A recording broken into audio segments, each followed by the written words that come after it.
Le Code noir, ou Édit du roi, dit par Émile Berlerme en janvier 2026. La vérité est un bien public, donc un service public. Note, avant d'écouter ou de lire le Code noir, je vous prierai de bien vouloir écouter ou lire mon article sur le racisme, dont le lien est dans la présentation. Merci. Le texte suivant, le Code noir, est transcrit à partir d'un texte photocopié. Quelques mots n'étaient pas strictement identifiables. Certains ont été transcrits, d'autres non, ou sont incomplets. Ils seront signalés. Le Code noir, ou Édit du roi. Servant de règlement pour le gouvernement et l'administration de justice et la police des îles françaises de l'Amérique, et pour la discipline et le commerce des nègres et esclaves dans le dit pays. Donné à Versailles au mois de mars 1685, avec l'édit du mois d'août 1685 portant établissement d'un conseil souverain et de 4 sièges royaux dans la côte de l'île de Saint-Domingue. À Paris, chez la veuve Saugrain, à l'entrée du quai de Gesvres, du côté du pont-au-change au Paradis, 1718. Édit du roi, touchant la police des îles de l'Amérique française, du mois de mars 1685. Louis, par la grâce de Dieu, roi de France et de Navarre, à tous présents et à venir, salut, comme nous devons également nos soins à tous les peuples que la divine providence a mis sous notre obéissance.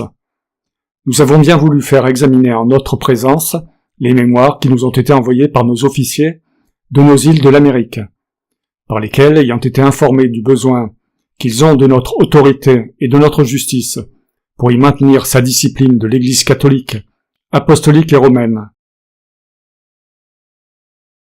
et pour y régler ce qui concerne l'État et la qualité des esclaves dans nos dites îles, et désirant y poursuivre et leur faire connaître qu'encore qu'ils habitent des climats infiniment éloignés de notre séjour ordinaire, nous leur sommes toujours présents, non seulement par l'étendue de notre puissance, mais encore par la promptitude de notre application à les secourir dans leurs nécessités.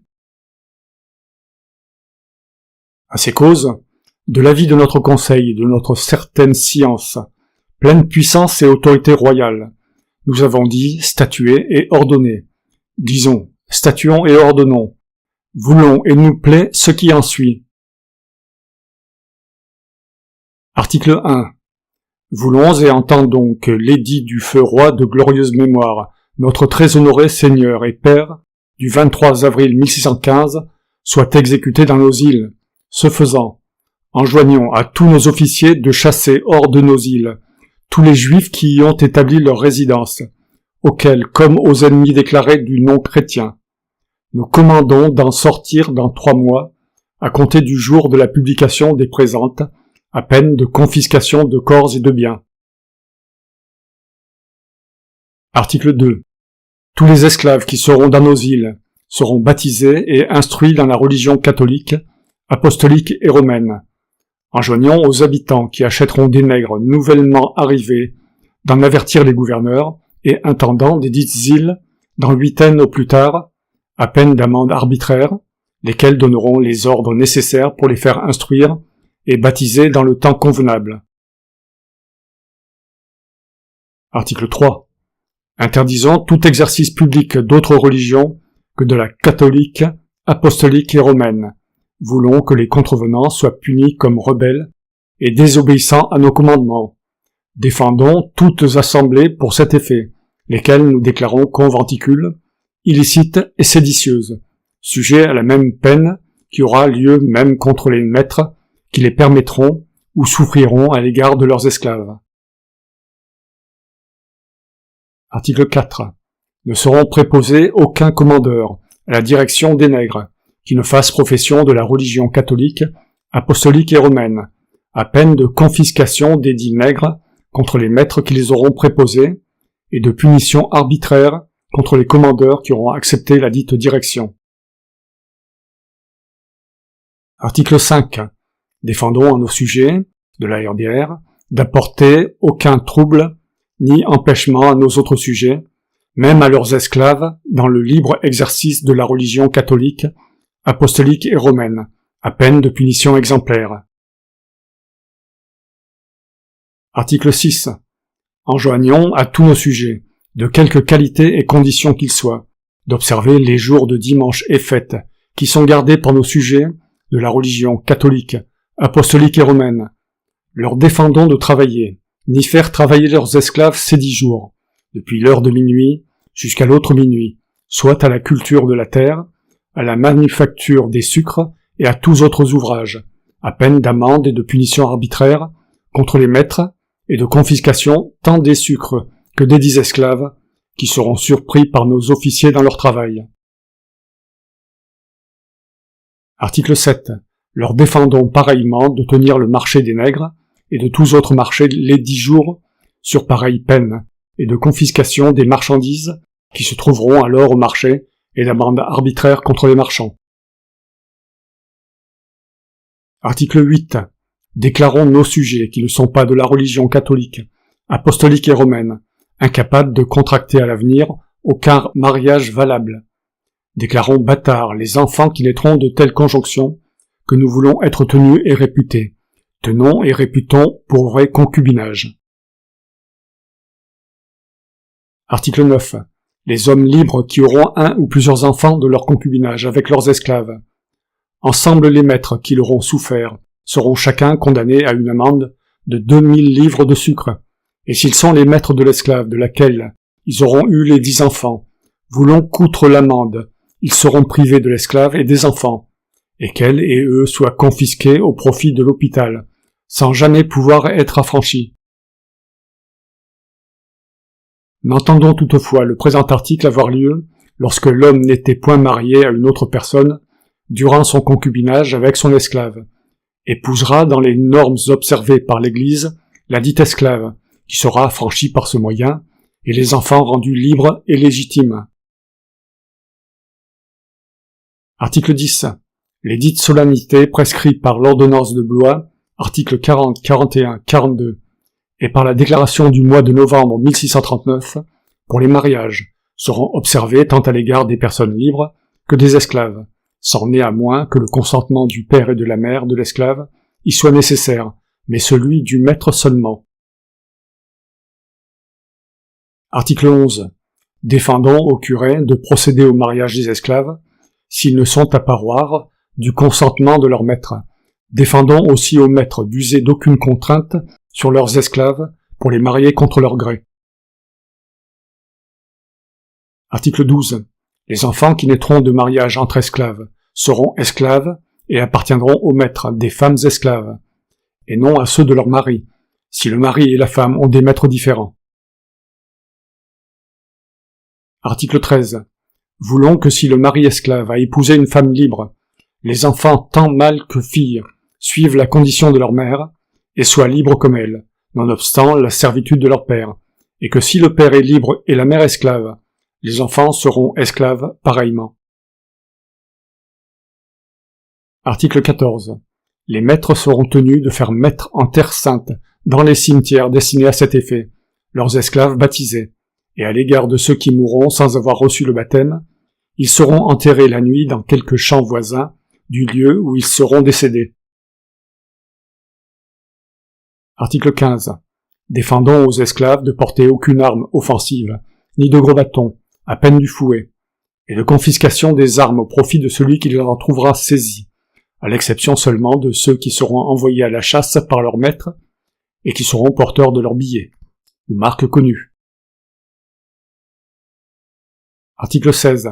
Défendons pareillement aux esclaves appartenant à différents maîtres de s'attrouper, soit le jour ou la nuit, sous prétexte de noces ou autrement, soit chez un de leurs maîtres ou ailleurs, et encore moins dans les grands chemins ou lieux écartés, à peine de punition corporelle, qui ne pourra être moindre que du fouet et de la fleur de lys, et en cas de fréquentes récidives et autres circonstances aggravantes, pourront être punis de mort, ce que nous laissons à l'arbitrage des juges. Enjoignons à tous nos sujets de courir sus les contrevenants, de les arrêter et conduire en prison, bien qu'ils ne soient officiers, et qu'il n'y ait contre eux encore aucun décret. Article 17. Les maîtres qui seront convaincus d'avoir permis ou toléré telles assemblées, composées d'autres esclaves que de ceux qui leur appartiennent, seront condamnés en leur propre et privé nom de réparer tout le dommage qui aura été fait à ses voisins à l'occasion des 10 assemblées, et en 10 écus d'amende pour la première fois, et au double au cas de récidive.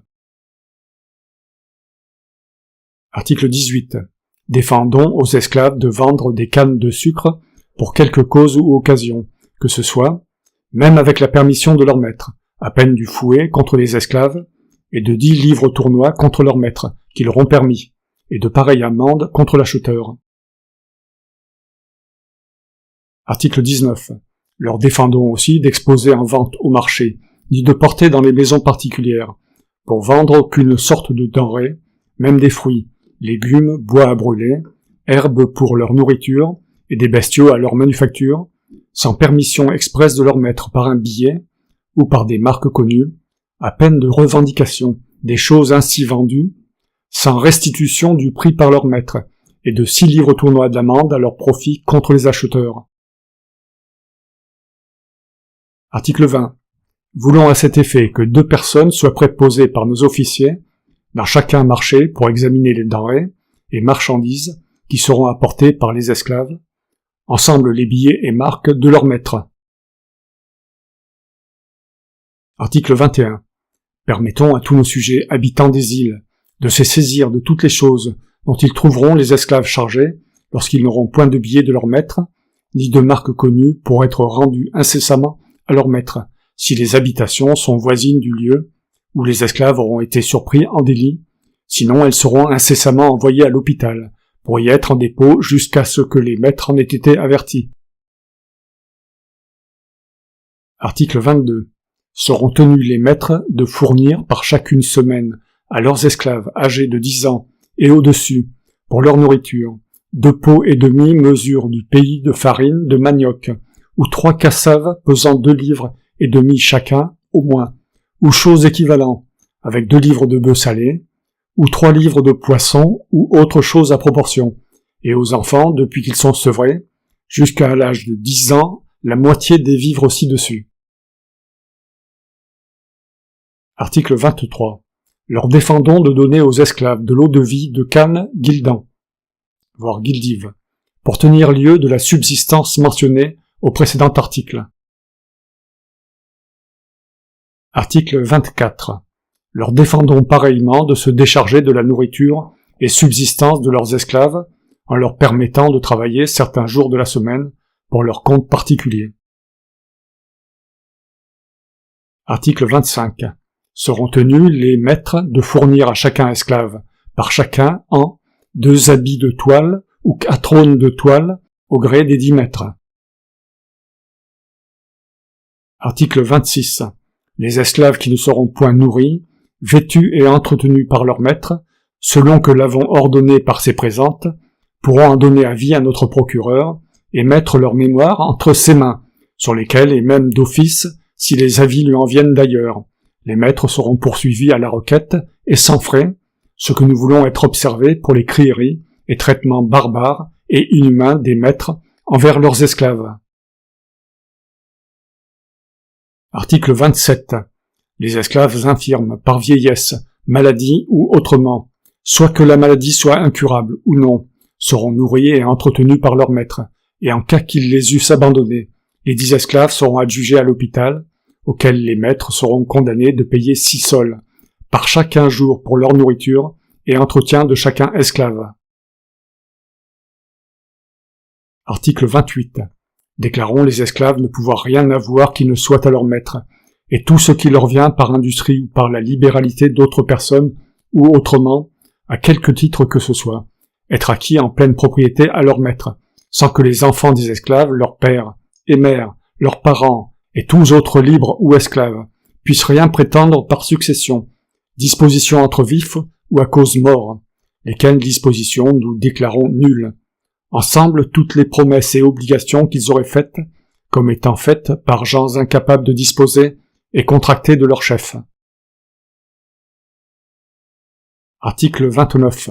Voulons néanmoins que les maîtres soient tenus de ce que les esclaves auront fait par leur ordre et commandement, ensemble ce qu'ils auront géré et négocié dans la boutique, et pour l'espèce particulière du commerce à laquelle les maîtres les aura préposés. Ils seront tenus seulement jusqu'à concurrence de ce qui aura tourné au profit des maîtres. Le pécule des 10 esclaves que leurs maîtres leur auront permis en sera tenu, après que leurs maîtres en auront déduit par préférence ce qui pourra leur en être dû, sinon que le pécule consistant en tout ou partie en marchandises, dont les esclaves auront permission de faire trafic à part, sur lesquels leurs maîtres viendront seulement par contribution au sol la livre avec les autres créanciers. Article 30. Ne pourront les esclaves être pourvus d'office ni de commission, ayant quelque fonction publique, ni être constitués agents par autre que leur maître, pour agir et administrer aucun négoce ni arbitre en perte ou témoin, tant en matière civile que criminelle, et en cas qu'ils soient ouïs en témoignage, leurs dépositions ne serviront que de mémoire pour aider les juges à s'éclaircir d'ailleurs, sans que l'on n'en puisse tirer aucune présomption, ni conjecture ou minicule de preuve. Article 31. Nous pourrons aussi, les esclaves, être partis ni en jugement, tant en matière civile, tant en demandant que défendant, et être partie civile en matière criminelle, et de poursuivre en matière criminelle la réparation des outrages et excès qui auront été commis contre les esclaves. Article 32. Pourront les esclaves être poursuivis criminellement sans qu'il soit besoin de rendre leur maître partie, sinon en cas de complicité, et seront les 10 esclaves acculés, jugés en première instance par les juges ordinaires et par appel au Conseil souverain, sur la même instruction, avec les mêmes formalités que les personnes libres. Article 33. L'esclave qui aura frappé son maître, ou la femme de son maître, sa maîtresse, ou leurs enfants avec contusion de sang, ou au visage, sera puni de mort. Article 34. Et quant aux excès et voies de fait, qui seront commis par les esclaves contre les personnes libres, voulons qu'ils soient sévèrement punis, même de mort s'il y échait. Article 35. Les vols qualifiés, même ceux des chevaux, cavales, mulets, bœufs et vaches qui auront été faits par les esclaves, ou par ceux affranchis, seront punis de peines afflictives, même de mort si le cas le requiert. Article 36. Les vols de moutons, chèvres, cochons, volailles, cannes de sucre, pois, manioc, ou autres légumes faits par les esclaves, seront punis selon la qualité du vol, par les juges qui pourront s'y liécher, les condamnés à être battus de verge par l'exécuteur de la haute justice, et marqués à l'épaule d'une fleur de lys. Article 37.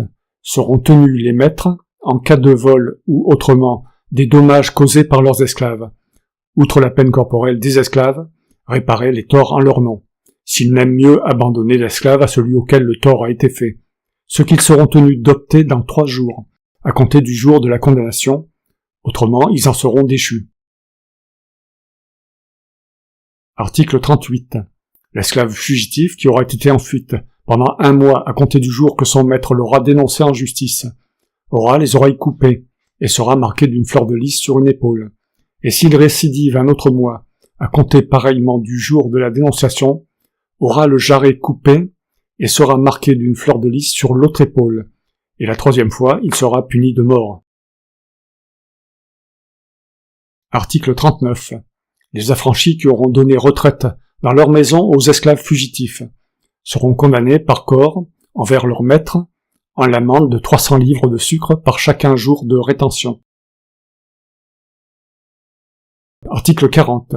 L'esclave puni de mort sur la dénonciation de son maître, non complice du crime pour lequel il aura été condamné, sera estimé avant l'exécution par 2 des principaux habitants de l'île, qui seront nommés d'office par juge, et le prix de l'estimation sera payé au maître, pour à quoi satisfaire, il sera imposé par l'intendant sur chacune tête de nègre payant droit, la somme portée par l'estimation, laquelle sera régulée sur chacun des 10 nègres, et levée par le fermier du domaine royal d'Occident pour éviter à frais. Article 41. Défendons aux juges, à nos procureurs et aux greffiers de prendre aucune taxe dans les procès criminels contre les esclaves à peine de concussion. Article 42. Pourront pareillement les maîtres, lorsqu'ils croiront que leurs esclaves l'auront mérité, les faire enchaîner et les faire battre de verges ou de cordes, leur défendant de leur donner la torture, ni de leur faire aucune mutilation de membres, à peine de confiscation des esclaves, et d'être procédé contre les maîtres extraordinairement. Article 43. Enjoignons à nos officiers de poursuivre criminellement les maîtres ou les commandeurs qui auront tué un esclave, sous leur puissance ou sous leur direction, et de punir le maître selon l'atrocité des circonstances, et en cas qu'il y ait lieu de l'absolution, permettons à nos officiers de renvoyer tant les maîtres que commandeurs absous, sans qu'ils aient besoin de nos grâces. Article 44. Déclarons les esclaves être meubles, et comme tels entrent en la communauté, n'avoir point de suite par hypothèque, et partager également entre les cohéritiers sans préciput, ni droit d'aînesse, n'être sujet aux douaires coutumiers, au retrait féodal et lignagé, aux droits féodaux et seigneuriaux, aux formalités des décrets, ni au retranchement des 4 cas, en cas de disposition à cause de mort ou testamentaire.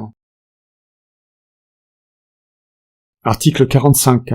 N'entendons toutefois priver nos sujets de la faculté de les stipuler propres à leur personne et aux leurs de leur côté et ligne, ainsi qu'ils se pratiquent pour les sommes de deniers et autres choses mobilières. Article 46. Dans les saisies des esclaves seront observées les formalités prescrites par nos ordonnances et les coutumes pour les saisies des choses mobilières. Voulons que les deniers, en provenant, soient distribués par ordre des saisies, et en cas de déconfiture au sol la livre, après que les dettes privilégiées auront été payées, et généralement que la condition des esclaves soit réglée en toutes affaires, comme celle des autres choses mobilières aux exceptions suivantes. Article 47. Ne pourront être saisis et vendus séparément le mari et la femme et leurs enfants impubères, s'ils sont tous sous la puissance du même maître.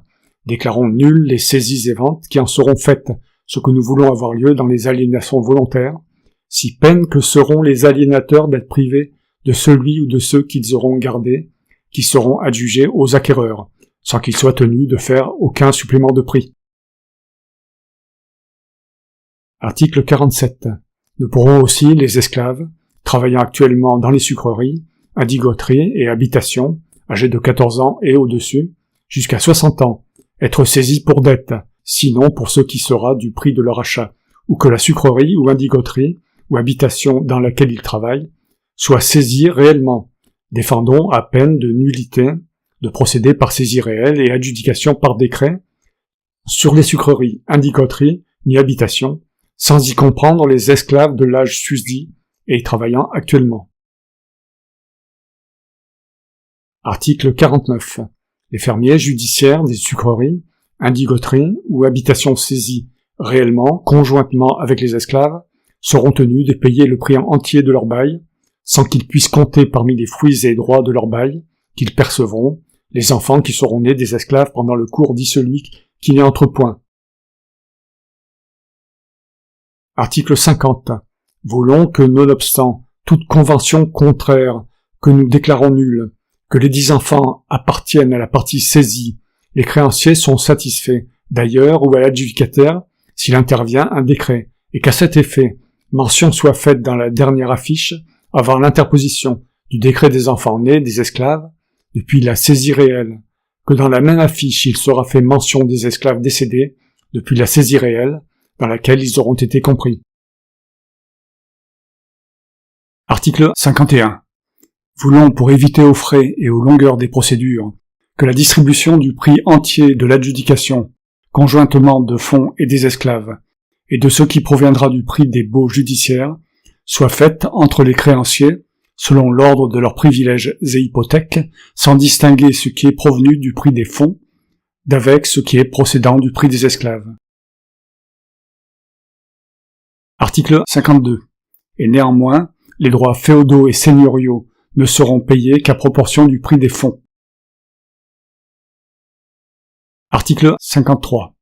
Ne seront reçus les lignagés et les seigneurs féodaux à retirer les fonds décrétés s'ils ne retirent les esclaves vendus conjointement avec les fonds, ni les adjudicataires à retenir les esclaves sans les fonds. Article 54. Enjoignons aux gardiens nobles et bourgeois, usufruitiers, ammodiateurs et autres jouissant des fonds auxquels sont attachés des esclaves qui travaillent, de gouverner les dits esclaves comme bons pères de famille, sans qu'ils soient tenus, après leur administration, de rendre le prix de ceux qui seront décédés ou diminués par maladie, vieillesse ou autrement, sans leur faute, et sans qu'ils puissent aussi retenir comme les fruits de leur profit les enfants nés des dits esclaves durant leur administration, lesquels nous voulons être conservés et rendus à ceux qui en seront les maîtres et propriétaires. Article 55.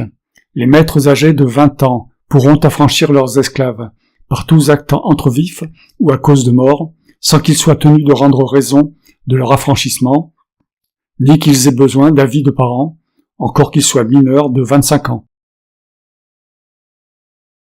Article 56. Les enfants qui auront été faits légataires universels par leur maître ou nommés exécuteurs de leur testament ou tuteurs de leurs enfants seront tenus et réputés, et les tenons et réputons pour affranchis. Article 57. Déclarons leurs affranchissements faits dans nos îles, leur tenir lieu de naissance dans nos îles, et les esclaves affranchis n'avoir besoin de nos lettres de naturalité pour jouir des avantages de nos sujets naturels dans notre royaume, terres et pays de notre obéissance, encore qu'ils soient nés dans les pays étrangers. Article 58. Commandons aux affranchis de porter un respect singulier à leurs anciens maîtres, à leurs veuves et à leurs enfants, en sorte que l'injure qu'ils auront faite soit punie plus grièvement que si elle était faite à une autre personne. Les déclarons toutefois francs et quittes envers eux de toutes autres charges, services et droits utiles que leurs anciens maîtres voudraient prétendre, tant sur leur personne que sur leurs biens et successions, en qualité de patrons. Article 59. Octroyons aux affranchis les mêmes droits, privilèges et immunités dont jouissent les personnes nées libres. Voulons qu'ils méritent une liberté acquise, et qu'elle produise en eux, tant pour leur personne que pour leurs biens, les mêmes effets que le bonheur de la liberté naturelle cause à nos autres sujets. Article 60. Déclarons les confiscations et les amendes qui n'ont point de destination particulière, par ces présentes nous appartenir, pour être payées à ceux qui sont préposés à la recette de nos revenus. Voulons néanmoins que distraction soit faite du tiers des dites confiscations et amendes au profit de l'hôpital établi dans l'île où elles auront été adjugées. Si donnons en mandement à nos âmes et féaux les gens tenant notre conseil souverain établi à la Martinique, Gardeloupe, Saint-Christophe, que ces présentes ils aient à faire lire, publier et enregistrer, et le contenu en icelle, gardé et observé de point en point, selon leur forme et teneur, sans y contrevenir ni permettre qu'il y soit contrevenu, en quelque sorte et manière que ce soit, nonobstant tous édits, déclarations, arrêts et usages, à ce contraire, auxquels nous avons dérogé et dérogeons par ces dites présentes, car tel est notre plaisir, et afin que ce soit chose ferme et stable, à toujours, nous y avons fait mettre notre sel. Donné à Versailles au mois de mars 1685 et de notre règne le 42e. Signé Louis, et plus bas, par le roi, Colbert, visa Letellier, et scellé du grand sceau de cire verte en laque de soie verte et rouge. Mot absent. Publié et enregistré le présent édit, oui, et ce requérant le procureur général du roi, pour être exécuté selon sa forme et teneur, sera à la diligence du dit procureur général, envoyé copie dit celui au siège ressortissant du conseil, pour y être pareillement lu, publié, enregistré, fait et donné au conseil souverain de la côte Saint-Domingue, tenu au Petit Goave, le 6 mai 1687, signé Morisseau. Édit du roi, en forme de lettre patente, pour l'établissement du conseil souverain et de 4 sièges royaux, dans la côte de l'île de Saint-Domingue en l'Amérique, du mois d'août 1685. Louis, par la grâce de Dieu, roi de France et de Navarre, à tous présents et à venir, salut, savoir faisons, que les peuples qui habitent l'île de Saint-Domingue dans l'Amérique ont témoigné pour notre service toute fidélité et obéissance, dont ils ont donné des marques et toutes les occasions à nos sujets, qui ont servi à y établir une colonie très considérable, ce qui nous a porté à donner nos soins, et à une application particulière, afin de pourvoir à tous leurs besoins. Nous leur avons envoyé plusieurs missionnaires pour les élever à la connaissance du vrai Dieu, et les instruire dans la religion catholique, apostolique et romaine. Nous avons tiré de nos troupes des officiers principaux pour les commander, les secourir et les défendre contre leurs ennemis, et ce qui nous reste à régler est l'administration de la justice et l'établissement des tribunaux et des sièges en des lieux certains, en la même manière et dans les mêmes termes, et sous les mêmes lois qui s'observent par nos autres sujets, afin qu'ils puissent y avoir recours dans leurs affaires civiles et criminelles, en première instance et en dernier ressort. À ces causes, de l'avis de notre Conseil et de notre certaine science, pleine puissance et autorité royale, nous avons créé et établi, créons et établissons, par ces présentes, signées de notre main dans la côte de l'île de Saint-Domingue de l'Amérique, un Conseil souverain et 4 sièges royaux qui y ressortiront. Savoir, le dit Conseil dans le bourg de Gouave, à l'instar de ceux des îles de l'Amérique, qui sont sous notre obéissance, lequel sera composé d'un gouverneur, notre lieutenant général dans les dites îles, de l'intendant de la justice, police et finances du dit pays, du gouverneur particulier de la dite côte, de 2 lieutenants pour nous, 2 majors, 12 conseillers, nos âmes, à savoir les sieurs Moreau, Beauregard, un nom incomplet, de Damartin, Boisseau, Coutard, Leblond, de Lagopierre, Beauregard du Cap des Chauderets, de Mérifraude et Bellichon, d'un autre procureur général et un greffier. Donnant pouvoir au dit Conseil souverain de juger, en dernier ressort, tous les procès et différends, tant civils que criminels, mus et à mouvoir entre nos sujets du dit pays, sur les appellations des sentences de nos 10 sièges royaux, et ce sans aucun frais, lui enjoignons de s'assembler pour cet effet à certains jours et heures, et aux lieux qui seront par eux avisés les plus commodes, au moins une fois le mois. Voulons que le gouverneur, notre lieutenant général, aux dites îles, préside au dit conseil, et en son absence les sieurs, l'intendant de la justice, police et finances, que le même ordre soit gardé en la dite île, que le gouverneur particulier de la dite côte, les dits lieutenants pour nous, et 2 majors, et 12 conseillers, prennent leur séance et président en cas d'absence les uns des autres, dans le même rang que nous leur avons donné, et que l'écriture marque dans ses présentes, et leur tienne-le de règlement pour leur honneur.